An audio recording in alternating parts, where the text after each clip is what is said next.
আজমিরের বিখ্যাত আন্না সাগর লেকের সাথে জড়িয়ে আছে খাজা মঈনুদ্দিন চিশতি রহমাতুল্লাহি আলাইহির একাধিক মোজেজা আর লাখো মানুষের ইসলাম ধর্ম গ্রহণ করার অবিস্মরণীয় স্মৃতিগাথা। আমার পেছনে যে জলরাশি দেখছেন এটি আজমিরের বিখ্যাত আনা সাগর লেক। 11 শতকে রাজা আনাস চৌহানের তৈরি এই লেক শুধু প্রকৃতির নয় বরং ইতিহাসেরও জীবন্ত সাক্ষী। এখানে দাঁড়িয়ে মনে হবে সময় যেন একটু থেমে গেছে।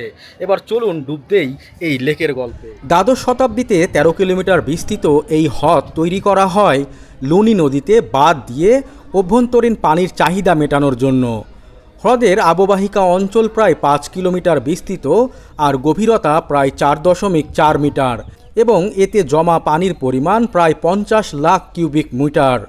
তবে নানা পরিসংখ্যানে হ্রদের জায়গা ও জলধারণ ক্ষমতা সম্পর্কে প্রাপ্ত তথ্যে তারতম্য লক্ষ্য করা যায়। কয়েক শত বছরের সুপ্রাচীন স্থাপনার প্রকৃত তথ্য পরিসংখ্যানও ইতিহাসের নানা ঘাত প্রতিঘাতে অনেকাংশেই বদলে গেছে।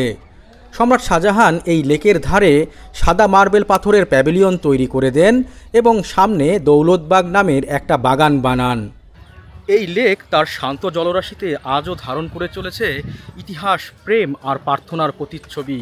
এখানে বাতাসও যেন ধীরে চলে শোনাতে চায় হারানো দিনের সেই সব সোনালি গল্প। একটি লোকপ্রিয় ঐতিহাসিক জনশ্রুতি অনুযায়ী ভারতবর্ষে ইসলাম ধর্মপ্রচারক ও চিশতিয়া তরিকার প্রতিষ্ঠাতা হযরত খাজা মঈনুদ্দিন চিশতি রহমাতুল্লাহি আলাইহি ত্রয়োদশ শতাব্দীতে এই আজমিরে আসেন এবং তিনি ও তার অনুসারীরা আন্না সাগর লেকের পানি দিয়ে অজু ও গোসল সহ নানাবিধ কাজ সারতেন।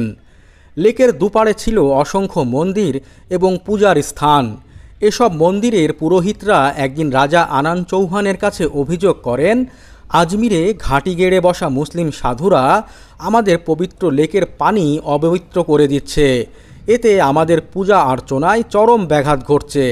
এভাবে চলতে থাকলে রাজামশাই আপনি কিন্তু জনরোষে পড়তে পারেন।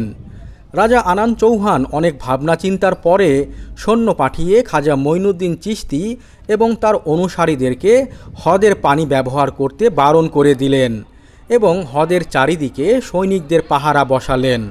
এদিকে অজু ও গোসলের পানি না পেয়ে মহাচিন্তায় পড়ে যান খাজা মঈনুদ্দিন চিশতি ও তার অনুসারীরা।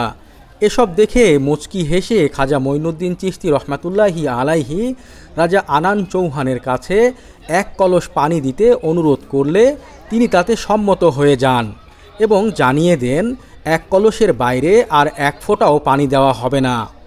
খাজা মঈনুদ্দিন চিশতি তার এক অনুসারীকে পাঠালেন পানি আনতে।